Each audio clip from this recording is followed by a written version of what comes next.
नाजरीन, ये जो वीडियो आपने देखी है इसमें फवाद चौधरी जो है वो इस्लामाबाद हाई कोर्ट से उनको तमाम केसेस के अंदर जो है वो रिहाई मिली थी और उसके बाद वो अपने घर जा रहे थे कि इस्लामाबाद पुलिस ने एक मरतबा फिर हमला किया है और एक मरतबा फिर गिरफ्तार करने की कोशिश की है। फवाद चौधरी साहब को अगवा करने की कोशिश की गई है, तो वो दोबारा अपनी गाड़ी से निकलते हैं और वो जो है वो इस्लामाबाद हाई कोर्ट के अहाता अदालत जो है उसमें दोबारा दाखिल हो जाते हैं। यानी कि आप यहाँ से अंदाज़ा लगा सकते हैं कि आज फवाद चौधरी को इस्लामाबाद हाई कोर्ट के अंदर पेश किया गया और पेश करने के बाद जो जस्टिस गुल एहसन साहब हैं उन्होंने तमाम केसेस में फवाद चौधरी को जो है वो रिहाई दे दी थी और तमाम केसेस में उनकी ज़मानत मंजूर कर ली थी कि किसी भी केस में फवाद चौधरी को गिरफ्तार नहीं किया जा सकता। उसके बावजूद भी इस्लामाबाद पुलिस इतनी अंधी हो चुकी है और इस्लामाबाद पुलिस जो है वो किसी किस्म के रूल, कोई कानून, आइन, किसी किस्म का कोई उनके पास जवाज़ नहीं है, कोई उनके पास चीज़ नहीं है।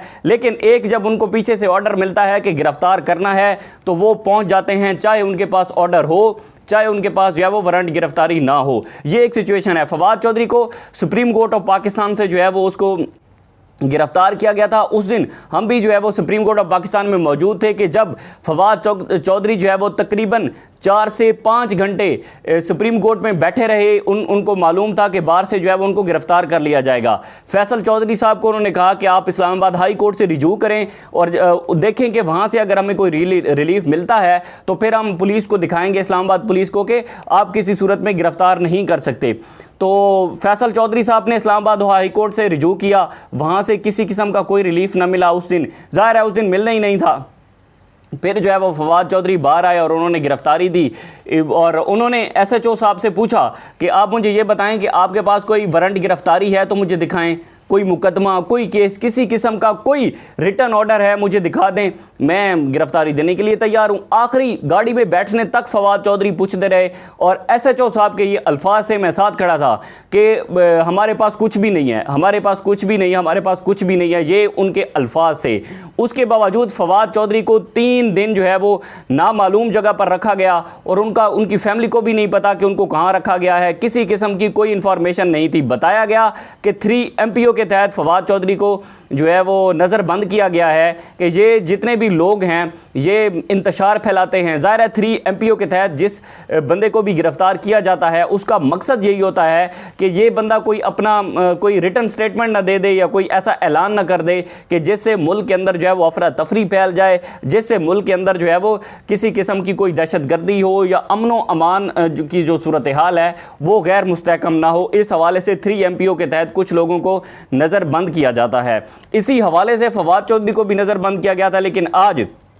जो समाअत हुई है इस्लामाबाद हाई कोर्ट में, वो चंद एक जो वहाँ पर मुकालमा हुआ है बाबर अवान और जस्टिस मियां गुल एहसन के दरमियान, वो मैं आपके सामने रखता हूँ कि आज जो बाबर अवान है उन्होंने कहा कि फवाद चौधरी को जिन खदशात पर गिरफ्तार किया गया था उनमें से किसी किस्म का कोई मवाद इनके पास मौजूद नहीं है। बाबर अवान एक ज़बरदस्त वकील हैं। उन्होंने कहा कि जब से फवाद चौधरी को गिरफ्तार किया गया है तब से अब तक किसी किस्म का कोई उनके पास कोई मवाद नहीं है, यानी कि कोई दहशतगर्दी के रिलेटेड कोई असला, कोई बम, कोई ऐसी चीज़ इनके पास मौजूद नहीं है। लेकिन ताहम 4 दिन फवाद चौधरी को गिरफ्तार किया गया। इस हवाले से आप अपनी क्लियर स्टेटमेंट दें, जिस पर जस्टिस मियां गुल एहसन ने कहा कि मुझे अच्छी तरह मालूम है कि फवाद के पास ऐसा कोई मवाद मौजूद नहीं है और ये मुझे पहले दिन से उनके अल्फाज से कि हमें पहले दिन से ही पता था कि ये इनके पास कोई ऐसा मवाद मौजूद नहीं है। आज इस्लामाबाद हाई कोर्ट के अंदर तलब करने का मकसद मेरा जो था वो फवाद चौधरी को रिहाई देने का था।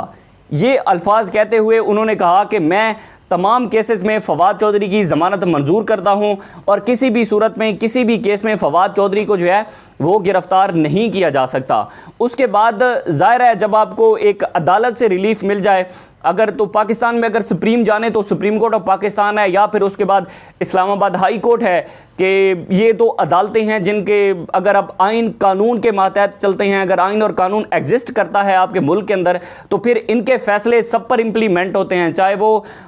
वज़ीर दाखिला हो, चाहे वो इस्लामाबाद की पुलिस हो, रेंजर हो, व्हाट्सएवर जो भी हो, इन तमाम पर ये फैसला इम्प्लीमेंट होता है। लेकिन पाकिस्तान है, ज़ाहिर है कानून और आइन की धज्जियाँ उड़ाई जा रही हैं। पिछले 1 साल से किसी किस्म का कोई आइन और कानून के मुताबिक कोई बंदा भी नहीं चल रहा, और ना ये जो वज़ीर दाखिला हैं या जितनी भी यहाँ की पुलिस है, ये एक बड़ी अजीब स्टेटमेंट है इस हवाले से। तो जैसे ही फवाद चौधरी अपने टीम के हमरा, उनकी जो वकला टीम है उनके हमरा वो यहाँ से निकले, तो गाड़ी में बैठने लगे थे कि उनको जो है वो वहीं से इस्लामाबाद पुलिस पहुँच गई और उनको गिरफ्तार करने की कोशिश की गई। जो वो फवाद चौधरी वहाँ से भागकर इस्लामाबाद हाई कोर्ट के अंदर जो है वो दाखिल हो गए, और आपने वीडियो के अंदर देखा होगा कि फवाद चौधरी एक जगह पर गिरते हैं और उनको अच्छे खासे उनके जिस्म पर ज़ख्म भी आते हैं। आज जस्टिस गुलहसन ने कहा कि वो वफाकी वज़ीर हैं, हमारे लिए काबिल इज़्ज़त हैं। अच्छा, वो वफाकी वज़ीर हैं, काबिल इज़्ज़त हैं, तो ये उनकी इज़्ज़त है कि एक इस्लामाबाद पुलिस जो है वो एक साबिक वफाकी वज़ीर के पीछे लगी हुई है और इस तरह से कानून और आइन की धज्जियाँ उड़ा रही है इस्लामाबाद पुलिस। उनको कोई जो है वो रोकने टोकने वाला नहीं है, यानी कि जैसा वो चाहते हैं, जैसा उनको हुक्म मिलता है उसके मुताबिक वो कार्रवाइयाँ डालते हैं, उसके मुताबिक वो अपने मर्ज़ी के लोगों को पकड़ते हैं, फ़ैसले करते हैं। तो अब इस हवाले से फवाद चौधरी के जो भाई हैं फैसल चौधरी साहब, उन्होंने एक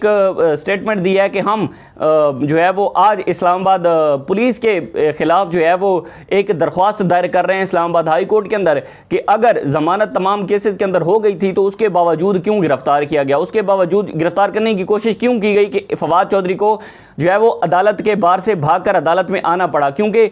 जो अदालत के अंदर तो चीफ़ का हुक्म है कि किसी भी सूरत में कोई गिरफ़्तारी नहीं हो सकती, लेकिन चीफ़ का हुक्म होने के बावजूद भी हमने देखा कि इमरान खान को अदालत के अहाते से ही गिरफ़्तार किया गया था। ये भी एक सवालिया निशान है कि अगर इस्लामाबाद हाई कोर्ट का हुक्म था कि अहाता अदालत से कोई किसी को गिरफ़्तार नहीं कर सकता, तो फिर रेंजर ने इमरान खान को वहाँ से गिरफ़्तार क्यों किया गया था। बहरहाल, लेकिन फवाद चौधरी ने जो फैसल चौधरी ने जो एक दरख्वास्त दायर की है उसमें यही लिखा गया है कि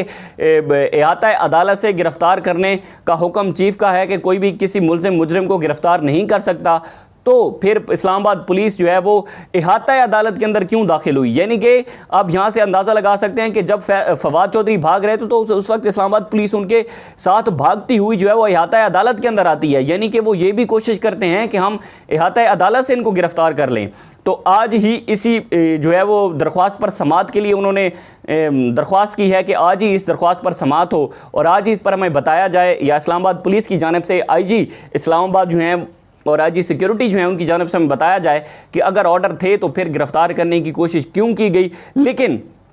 ज़ाहिर है ये नज़र बंद करने की कोशिश की जा रही है PTI के तमाम अरकान को। रात को हमने देखा कि शहरियार अफरीदी को गिरफ़्तार किया गया, उससे पहले हमने देखा कि मुतअद्दिद रहनुमा जो हैं वो उनको नज़र बंद किया गया है और उनको जो है वो गिरफ़्तार किया गया है ताकि कोई वो कॉल ना दे दें, ताकि PTI के कारकुनान जो है वो मज़ीद इस हवाले से कोई बाहर ना निकलें। तो ये एक बड़ी अजीब सी सिचुएशन है, ये सूरत हाल थी। अब देखते हैं कि आने वाले दिनों के अंदर क्या होता है। मुझे दीजिए इजाज़त, अल्लाह हाफ़िज़।